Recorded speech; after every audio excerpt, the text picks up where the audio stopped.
Hi everybody and welcome back to Smart Home Improvement People with me, Kevin. So today what I thought I'd speak about is a article that got released on Wednesday by the government with their plan to help people basically reduce their energy bills. So it's in regards to the UK's homes are basically to get 15 billion for solar and green tech to cut energy bills. Okay, so this has been doing the rounds around the news, but it's been overshadowed by that wonderful president in America, Donald Trump, being an idiot and making all different types of threats. So obviously it's been overshadowed by that. So not a lot of people have seen much about this. So the reality is this actually worth taking advantage of? And what are they actually going to offer?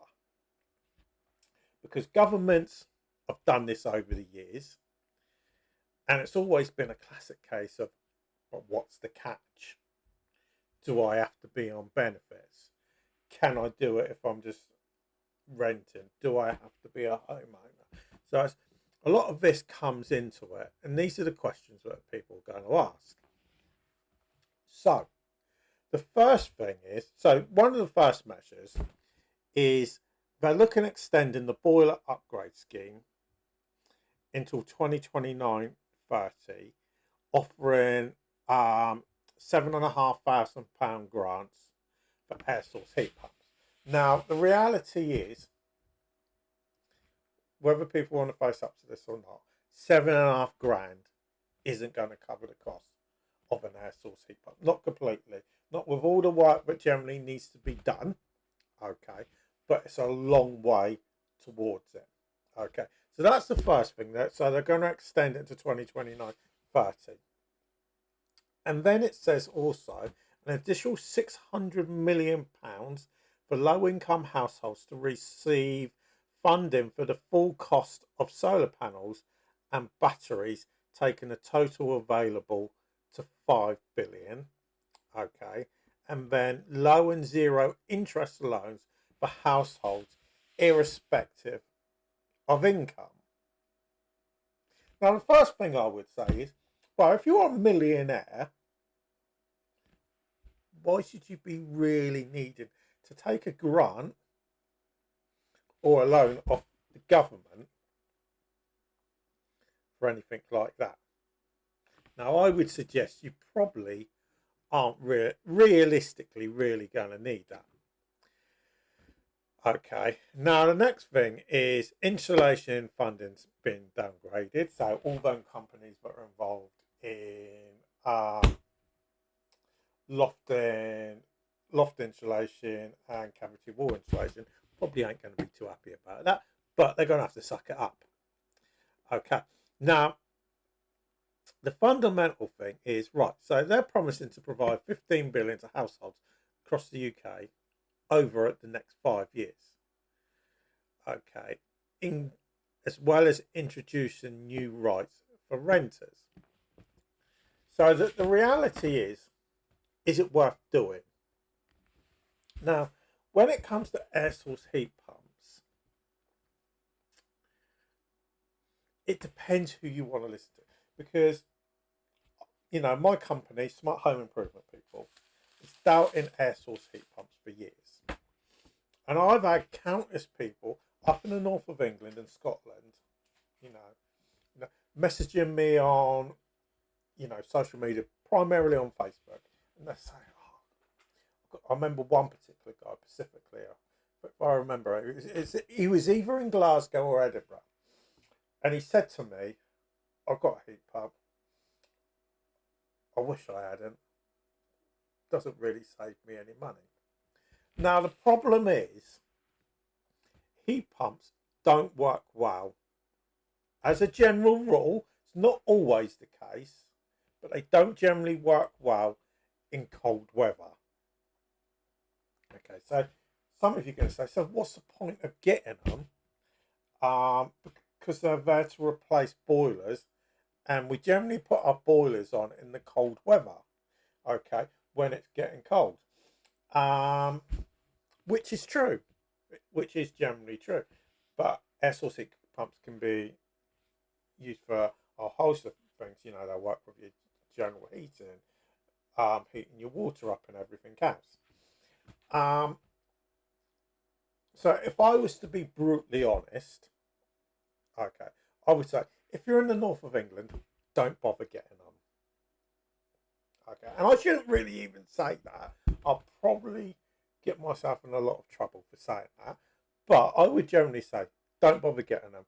Just continue with the traditional boiler. Now, if you're in the south of England, you know, it's a bit like the thing to do with solar at the end of the day. Okay, there's more of an argument of having them. Now, this is the same as in America. Okay, further north you go up through the United States, colder it gets during the winter. You know, it's probably absolutely freezing in the likes of New York and Chicago and all them types of states. You know, I've never actually been to America, so I don't actually know, but it probably is. So the reality is, I would suggest if you're considering it, if you're in the south or further south you are, the better off you are with one. Further north, unfortunately, it goes against you. Now, the other argument is solar. Now, I've worked in the solar industry probably for about 15 years. You know, I started in solar when it was what, something like 47p a unit or whatever it is when it originally started. Okay, so I know the solar industry very well. Now, I've heard virtually every excuse why people don't want it. The reality is, whether people want to face this or not, you know, I can say this: I have solar on my house. You know, where I live, it's social housing. Okay, we don't own it. It's with a housing association, but we have solar panels that were installed. Now, I can say, even though we only have, I think it's 3 solar panels we have on our roof. I can't say I actually look at my roof. Um, but even in the summer months, okay, our electricity bill is non-existent. So when people say, yeah, but is it really going to save me money? The reality it is. Whether you want, no matter what argument you actually want to put forward, solar panels will save you money. Okay, virtually straight away. Obviously, in the colder months or when it's getting darker earlier, okay, yeah, I appreciate it's not going to work quite as well. Yes, they do work on ambient light. It doesn't work on sunlight. Okay, the science bases that up. They can even work off the light coming off the lights on lampposts. They can even generate a bit off the stars in the sky if it's a good enough sky, or a nighttime sky, should I say. Not greatly, but they can, and that's a proven scientific fact before anybody says, oh, no, no, no, no, it can't. It can. So the question you've always got to ask yourself, if you're going to look into solar and take advantage of a scheme like this, one, do you want to reduce your energy bills? If the question is yes, you want to reduce your energy bills, then it's a no-brainer. Okay, you should go and look at it. Okay, whether you go ahead with it or not, you know, that's irrelevant. Okay, you should look into it. Okay, now if you are going to get solar, I would always advise, and I know it does put the price up, of also looking into battery storage, because it's a way of storing a bit of electricity rather than it going straight back to the national grid. So I'd always suggest actually getting the battery storage. Now, on from that, okay, what they are saying with these money that they're potentially going to give people. Okay, so it's for people that are going to be on benefits, low incomes, people that own their own homes, and people that are just renting. So if you are renting, you may want to be speaking to your landlord when this comes into effect, because there are going to be substantial savings that they're looking for people to make on their energy bills. Now they're saying 500 quid. I would suggest, if you're going down the route of solar and you're going to be going down the route of air source heat pumps, dependent on where you live and the orientation of your roof, if you're having solar, savings are probably going to be more than that, because if you're in a 3-bedroom semi, and this is based on a 3-bedroom semi, they're saying £500, saying £500 a year. I'd suggest it's probably more than that. And you should be able to get a 4 kilowatt unit even on a 3-bedroom house at the end of the day. Roof. Okay, so obviously this is something that's going to be up and running pretty soon. Okay, so if it is something you're looking at, going to be planning on looking into, go onto the government website. It's all going to be on there. So I hope this helps people out. Obviously, if you want a bit more information, do get in touch with us.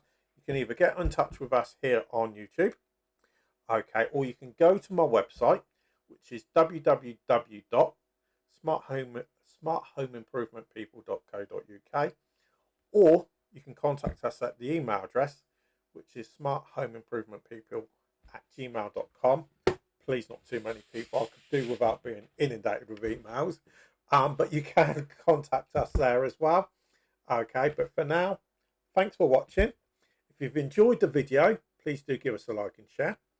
And obviously, if you're new to the channel, please do subscribe as well. I would appreciate it as well. But for now, thanks for watching, and we'll speak to you again a bit later.